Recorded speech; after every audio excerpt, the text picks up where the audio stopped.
বিসমিল্লাহির রহমানির রহিম। আসসালামু আলাইকুম। আমি শিবলি সাদিক ডিজিটাল আইসিটি টিউটোরিয়ালে সবাইকে স্বাগতম জানাচ্ছি। প্রিয় শিক্ষার্থী বন্ধুরা, তোমরা কেমন আছো? আশা করি সবাই খুবই ভালো আছো। আজ আমরা আলোচনা করব তথ্য ও যোগাযোগ প্রযুক্তি একাদশ এবং দ্বাদশ শ্রেণী। মূল বিষয়ে যাওয়ার পূর্বে কিছু কথা না বললেই নয়। বর্তমান বাংলাদেশ গণপ্রজাতন্ত্রী সরকার তথ্য ও যোগাযোগ প্রযুক্তি বা আইসিটির উপর বিশেষভাবে গুরুত্ব প্রদান করেছেন এবং এরই ধারাবাহিকতায় আইসিটিকে কম্পালসরি বা বাধ্যতামূলক করেছেন, যা সারা বিশ্বের সাথে খুবই যুগোপযোগী। আমরা যদি আমাদের পার্শ্ববর্তী দেশগুলোর প্রতি লক্ষ্য করি, যেমন ভারত, পাকিস্তান কিংবা মালয়েশিয়া, তাহলে দেখব যে এই দেশগুলো আইটি তথা আইসিটি থেকে প্রচুর বৈদেশিক মুদ্রা অর্জন করছে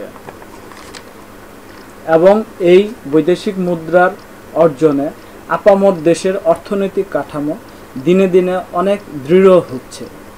মালয়েশিয়া আইসিটিকে জাতীয় পর্যায়ে সর্বাধিক গুরুত্ব দেওয়ার কারণে তাদের নিজস্ব প্রযুক্তি যেমন বিশ্ববাজারে দৃঢ় অবস্থান নিয়েছে, তেমনিভাবে তাদের মাথাপিছু গড় আয় কয়েক বছরেই অনেক বেড়ে গিয়েছে। অ্যাজ এ রেজাল্ট তাদের দেশের টোটাল ইকোনমি খুবই স্ট্রং। বিশ্বের বড় বড় পরাশক্তি যেমন ইউএসএ, রাশিয়া, অস্ট্রেলিয়া, চীন, জাপান, জার্মানি কিংবা ভারত, সবগুলো দেশের অন্যতম প্রধান আয় আসে আইসিটি খাত থেকে। এই আইসিটি বর্তমানে এমন একটি পর্যায়ে উপনীত হয়েছে যে এই প্রযুক্তি ছাড়া বর্তমান বিশ্ব অনেকটাই অচল।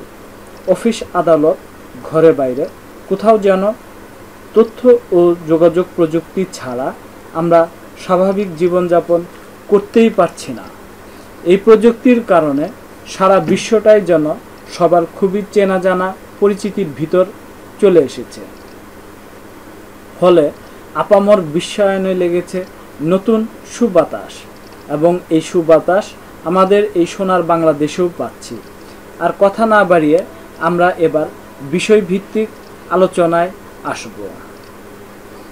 তথ্য ও যোগাযোগ প্রযুক্তি একাদশ এবং দ্বাদশ শ্রেণীর জন্য যে যে অধ্যায় সংযুক্ত করা হয়েছে সেগুলো হলো: প্রথম অধ্যায় তথ্য ও যোগাযোগ প্রযুক্তি বিশ্ব ও বাংলাদেশ প্রেক্ষিত, দ্বিতীয় অধ্যায় কমিউনিকেশন সিস্টেমস ও নেটওয়ার্কিং, তৃতীয় অধ্যায় সংখ্যা পদ্ধতি ও ডিজিটাল ডিভাইস, চতুর্থ অধ্যায় ওয়েব ডিজাইন পরিচিতি ও HTML, পঞ্চম অধ্যায় প্রোগ্রামিং ভাষা এবং ষষ্ঠ অধ্যায় ডেটাবেজ ম্যানেজমেন্ট সিস্টেম।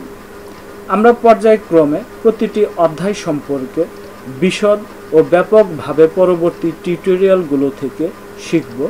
সবাই সুস্থ থেকো, ভালো থেকো। অনেক অনেক ধন্যবাদ।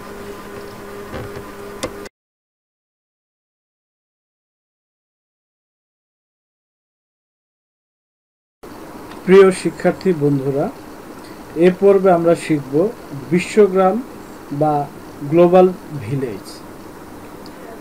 বিশ্বগ্রাম বা গ্লোবাল ভিলেজের ধারণা কোনো এলাকায় নির্দিষ্ট সংখ্যক জনগোষ্ঠী ও তাদের ঘরবাড়ি, প্রকৃতি, পরিবেশ এবং বিভিন্ন পশু পাখি নিয়ে একটি গ্রাম তৈরি হয়।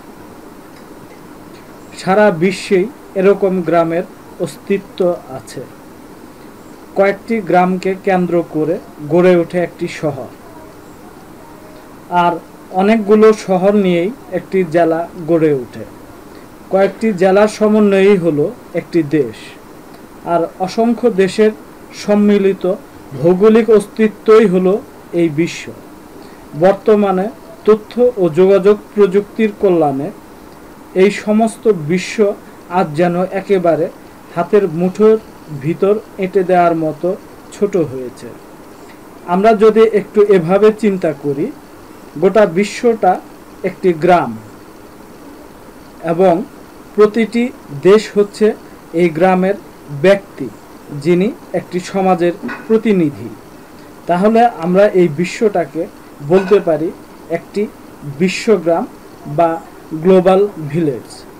বিশ্বগ্রাম বা গ্লোবাল ভিলেজ বলতে সাধারণত এমন একটি ধারণাকে বোঝায় যেখানে বিশ্বের সকল প্রান্তের লোকজন পরস্পরের সাথে সহজেই যাতায়াত বা ভ্রমণ, গণমাধ্যম ও ইলেকট্রনিক যোগাযোগ যেমন radio, television, telephone, mobile phone, internet প্রভৃতির মাধ্যমে নিজেদের সাথে যুক্ত থাকে এবং ক্রমান্বয়ে একটি একক দল বা সমাজে পরিণত হয়। তথ্যের এই আদান প্রদানই সমগ্র বিশ্বটাকে মানুষের এতটাই কাছে এনেছে যে এটি এখন একটি গ্রামে পরিণত হয়েছে। উদাহরণ হিসেবে বলা যায়, বাংলাদেশের ঢাকা মহানগরীতে জনাব ইউনূস সাহেব ও তার স্ত্রী বাস করেন। দুটি ছেলেই ইউএসের নিউ ইয়র্ক এবং ক্যালিফোর্নিয়াতে নাগরিকত্ব নিয়ে সন্তান সন্ততি সহ বাস করে। উপরোক্ত বৃদ্ধ দম্পতি এখন আর একাকিত্ব বোধ করেন না, কারণ প্রতিদিনই দীর্ঘ সময়ব্যাপী তারা তাদের ছেলে এবং নাতি নাতনিদের সাথে ইন্টারনেটের মাধ্যমে স্কাইপ সফটওয়্যার ব্যবহার করে ভিডিও চ্যাট করেন। স্বভাবতই বিশ্বের দুই প্রান্তে একই পরিবারের বিভিন্ন সদস্যরা বসবাস করলেও একে অপরের সাথে লাইভ ভিডিও চ্যাটিংয়ের কারণে নিজেদেরকে যেমন দেখতে পাচ্ছেন এবং কথা বলতে পারছেন, ঠিক তেমনি কোনো সিদ্ধান্ত একই জায়গায় সামনাসামনি বসে যেভাবে আলোচনা করা যায় সেটিও তারা করতে পারছেন। ফলে এই পরিবারটির কাছে দূরত্বের ব্যবধান অনেকটাই ঘুচে যাচ্ছে। বর্তমানে এই বিশ্বগ্রাম বা গ্লোবাল ভিলেজে এক প্রান্তের লোক অন্য প্রান্তের লোকের উপর নির্ভরশীল হয়ে পড়ছে। এক্ষেত্রে বিশ্বগ্রামের বহুল প্রভাব লক্ষ্য করা যায় যেসব ক্ষেত্রগুলোতে, মূলত সেগুলো হলো যোগাযোগ, কর্মসংস্থান, শিক্ষা, চিকিৎসা, গবেষণা, অফিস, বাসস্থান, ব্যবসায় বাণিজ্য, সংবাদ, বিনোদন ও সামাজিক যোগাযোগ, সাংস্কৃতিক উপাদান বিনিময় ইত্যাদি। কানাডিয়ান লেখক মার্শাল ম্যাকলুহানি সর্বপ্রথম বিশ্বগ্রাম বা গ্লোবাল ভিলেজ শব্দটিকে সবার সামনে উপস্থাপন করেন এবং জনপ্রিয় করেন। 1962 সালে তার প্রকাশিত দ্য গুটেনবার্গ গ্যালাক্সি পর্বটি হল the making of typographic man এবং 1964 সালে প্রকাশিত আন্ডারস্ট্যান্ডিং মিডিয়া এই বইগুলোর মাধ্যমে এই বিষয়টি গুরুত্ব লাভ করে। দ্বিতীয় বইটিতে তিনি বর্ণনা করেছেন কিভাবে বৈদ্যুতিক প্রযুক্তি এবং তথ্যের দ্রুত আদান প্রদানের বিচরণে গোটা বিশ্বই একটি গ্রামে রূপ নিচ্ছে।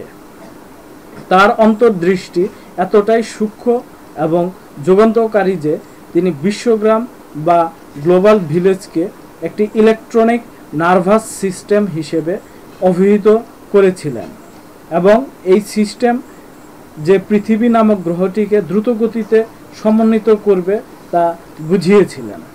ধন্যবাদ।